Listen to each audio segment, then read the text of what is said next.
Sir first వాయిస్తారా?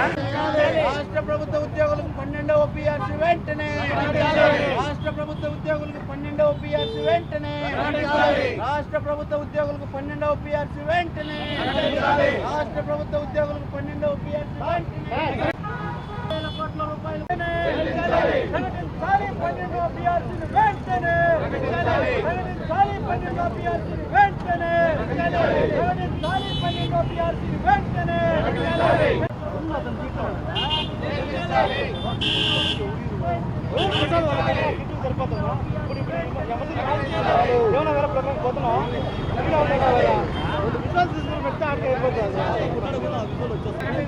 రాష్ట్ర ప్రభుత్వ ఉద్యోగులకు 12వ పిఆర్సీ వెంటనే. అనంతపూర్కు రావడానికి కారణం ముఖ్యంగా 3-4 విషయాలు ప్రస్తావించేదానికి రావడం జరుగుతుంది.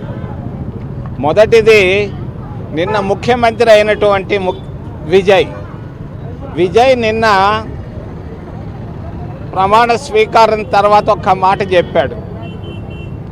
నేను అవినీతి డబ్బు తీసుకోను, మా ఎమ్మెల్యేలు మంత్రులకు కూడా తీసుకునేదానికి అనుమతించను అని చెప్పాడు. నేను అడుగుతున్నాను చంద్రబాబు నాయుడిని, జగన్ బాబుల్ని, అయ్యా మీరు ఆ మాట చెప్పగలరా? అవినీతి డబ్బు తీసుకోము, మా పార్టీ నాయకులను కూడా తీసుకోనివ్వమని చెప్పే దమ్ము, ధైర్యం జగన్మోహన్ రెడ్డికి, చంద్రబాబు నాయుడుకి ఉందా అని నేను ప్రశ్నిస్తున్నా. ఉంటే చెప్పండి విజయ్ లాగా.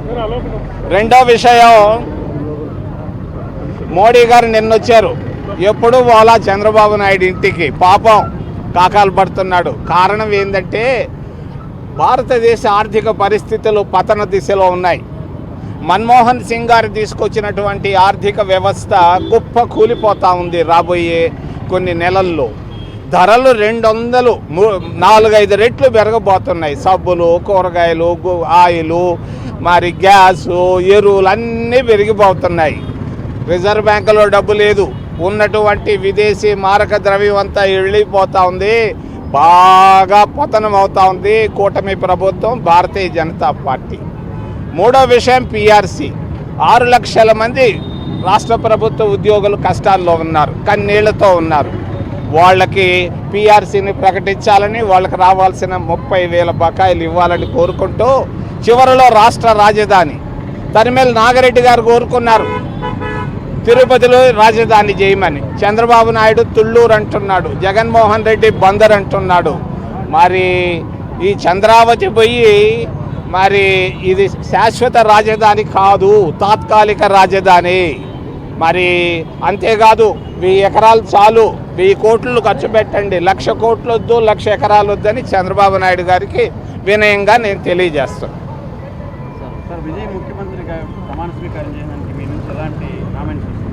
విజయ్ ఆయన చెప్పాడు నిన్న,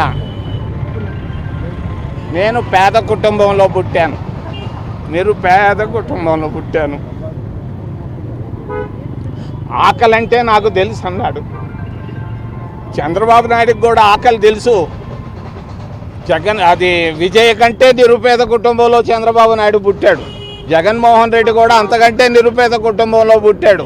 మీరు చెప్పగలరా? దమ్ము ధైర్యం ఉందే, మేము పేద కుటుంబంలో పుట్టాం, ఆకలిని చూసాం. మరి రాజశేఖర రెడ్డి కొడుకు చూడపోయి ఉండొచ్చు ఆకలి వాళ్ళ నాయన వల్ల. మరి దమ్ము ధైర్యం వాళ్ళిద్దరికీ లేదు, చంద్రబాబుకి జగన్కి. వాళ్ళు అవినీతిలో బాగా కూరుకుపోయారు. ఆ విజయ్ లాంటి మాట మరి భారతదేశంలో ఎవరు చెప్పినా మేము స్వాగతిస్తాం. నేను ఆయన్ని హృదయపూర్వకంగా విజయ్ని అభినందిస్తున్నాను. ఆయన ఎన్టీ రామారావు లాగా రాబోయే 20 ఏళ్ళు ఆయనే ముఖ్యమంత్రి.